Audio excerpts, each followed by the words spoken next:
I've been teaching bodybuilding for over 40 years at my own gym in North Hollywood, through seminars, courses, and now, for the first time in this book, I've poured my heart and soul into it.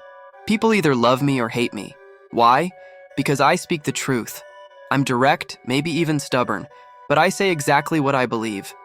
When it comes to bodybuilding, I know what I'm talking about, and I don't sugarcoat it.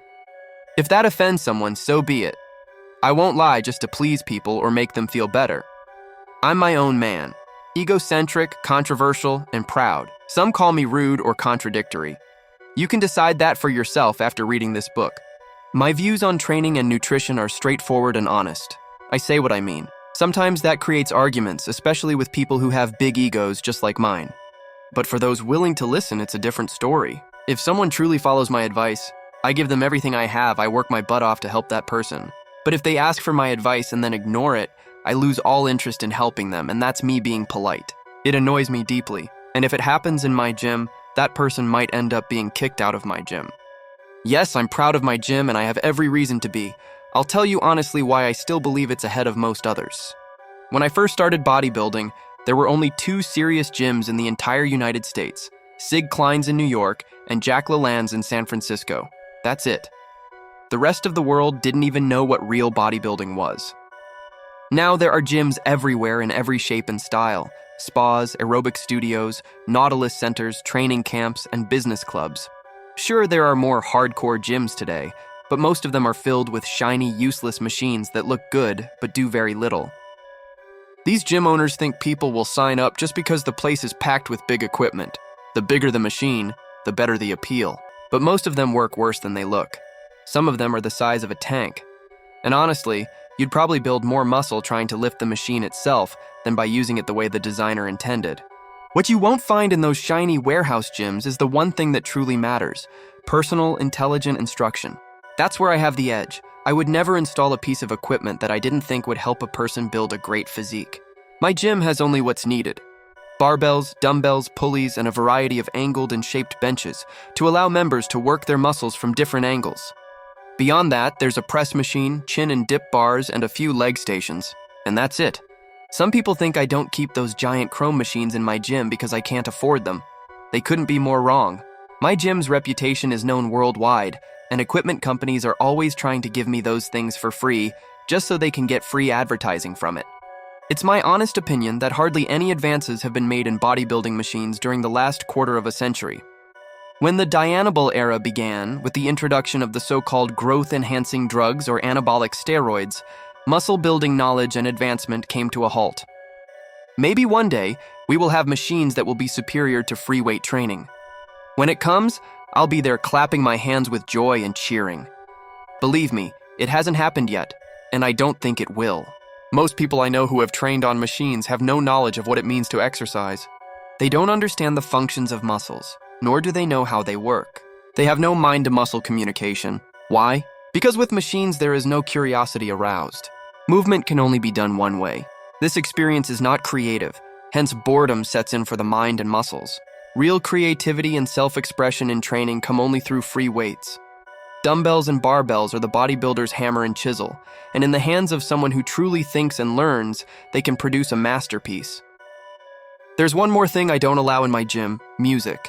I've thought about it carefully and even tested it with an open mind. Music only helps to pump people up and control the rhythm of aerobic exercises that are done at a fast, dance-like pace. In addition, everyone's taste in music is different. What one person might enjoy listening to, another would find distracting and irritating. I'm honestly surprised when people come up to me in the gym and ask why I don't play music. They don't seem to understand the kind of mental focus needed to succeed in bodybuilding. You can't shape and sculpt your body while listening to the latest rock songs. Don't these music lovers realize that building a perfect physique takes imagination, deep desire, strong belief, clear visualization, and total mental dedication? How can anyone do that while being distracted by music?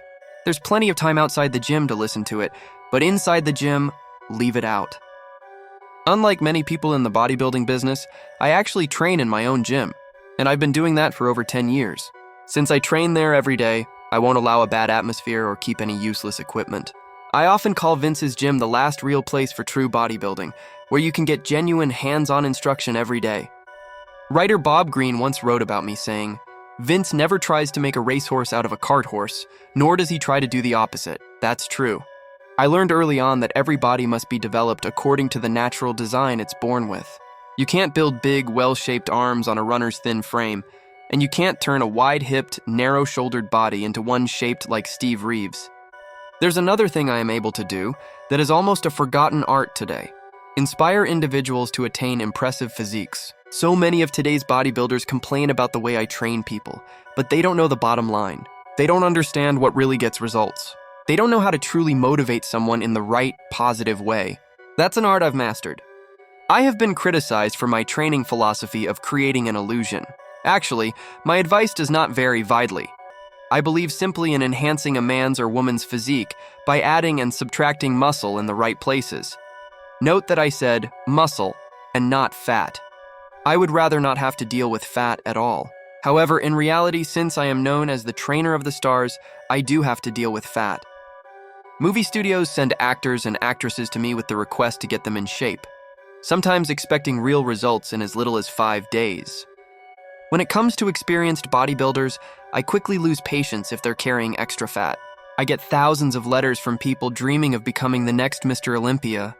They tell me they've read all my articles, courses, and training manuals and beg to train at my gym in North Hollywood.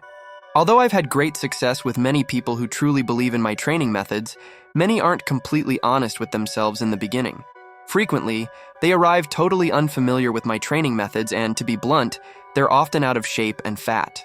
If a guy truly wants to get the best results from my bodybuilding methods, the least they can do is show up in decent shape. It's insulting when a so-called serious bodybuilder comes to my gym for advanced training and is fat. That's like signing up for ski jumping classes without even knowing how to ski. I maintain a friendly atmosphere in my gym, but I have no patience for smart Alex. There have been times when I've had to ask members to leave, and quickly. Sometimes I've even gotten angry enough to throw out people who try to spread their fake, so-called scientific training ideas. Here's a short list of reasons why someone might get kicked out of my gym. First, failing to work. My system works, but sometimes my students do not. Second, asking for squat racks. Third, refusing to remove shoes during calf work. Fourth, trying to follow 2 training systems at once. Fifth, performing high-rep abs work. Sixth, bringing street clothes onto the gym floor. Seventh, performing full sit-ups. Eighth, starting a workout with biceps exercises. Ninth, talking about running or aerobics. 10th, practicing lazy multi-set bench presses. 11th, hanging around to socialize while doing 1 set every 10 minutes.